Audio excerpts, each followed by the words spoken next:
শুক্রবারের পর শনিবার ভিন রাজ্যে বাংলার পরিযায়ী শ্রমিকদের ওপর অত্যাচারের প্রতিবাদে মুর্শিদাবাদের বেলডাঙ্গায় পরপর দুদিন অশান্তি।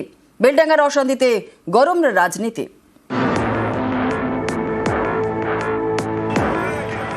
পরপর দুদিন অশান্ত মুর্শিদাবাদের বেলডাঙ্গা। শুক্রবারে ঝাড়খণ্ডের বাংলার পরিযায়ী শ্রমিকের হত্যার প্রতিবাদে বিক্ষোভ। শনিবার বিহারে বাংলার শ্রমিককে মারধরের প্রতিবাদে অশান্তি।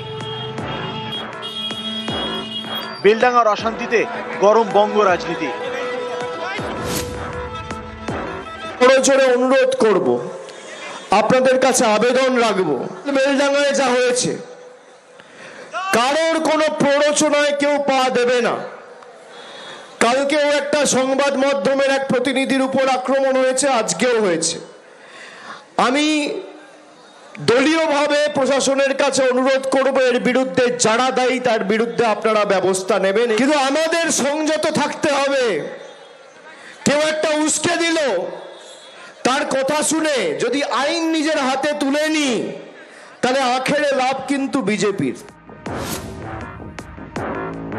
পুলিশ মার খেয়ে চলে আসছে ওখান থেকে। পুলিশ কি করে যাবে? আজ দুদিন ধরে রাস্তা, হাইওয়ে, রেলওয়ে অবরোধ করে রেখেছে। পুলিশকেও তাড়া করা হচ্ছে। সরকার চুপ করে বসে আছে। গট আপ গেম কিছু চলছে না। সবই ভোটের ব্যাপার, কিন্তু সাধারণ মানুষকে কষ্ট দিয়ে, জীবনযাত্রাকে বন্ধ করে দিয়ে কিসের রাজনীতি, কিসের ভোট? এতদিন পর মুর্শিদাবাদের ডিএম বলছে যে না, এবার আমরা পরিযায়ী শ্রমিকদের কার্ড দেবো। 26 ঘন্টা সেখানটাই হামলা হলো, বন্ধ হলো, বন্ধ উঠে গেল, স্বাভাবিক জীবন হলো, আবার বন্ধ হলো, কারণ আবার শ্রমিকের উপর হামলা হলো। ক্ষোভে ফেটে পড়ছে গরিব মানুষেরা, তাদেরকে লাঠিচার্জ করিয়ে সরিয়ে দেওয়া হলো। কেন ভারতবর্ষের বিভিন্ন রাজ্যে পরিযায়ীদের উপর হামলা হয়? বেলডাঙ্গায় কেন্দ্রীয় বাহিনী মোতায়েনের আর্জি জানিয়ে রাজ্যপালকে চিঠি দিয়েছেন বিরোধী দলনেতা শুভেন্দু অধিকারী। নিউজ 18 বাংলা। আর বেলডাঙ্গায় ফিরে উত্তেজনা, সরব প্রধানমন্ত্রী নরেন্দ্র মোদী। एक महिला पत्रकार के साथ टीएमसी के गुंडों ने कितनी अभद्रता की है। टीएमसी के राज में स्कूल, कॉलेज और यूनिवर्सिटी में भी बेटियां सुरक्षित नहीं है।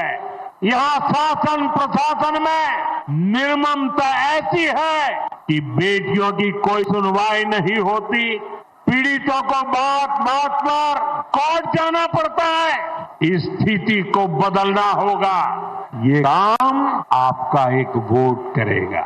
कमल छाप पर पड़ा आपका एक एक वोट पश्चिम बंगाल के पुराने गौरव को फिर लौटाएगा।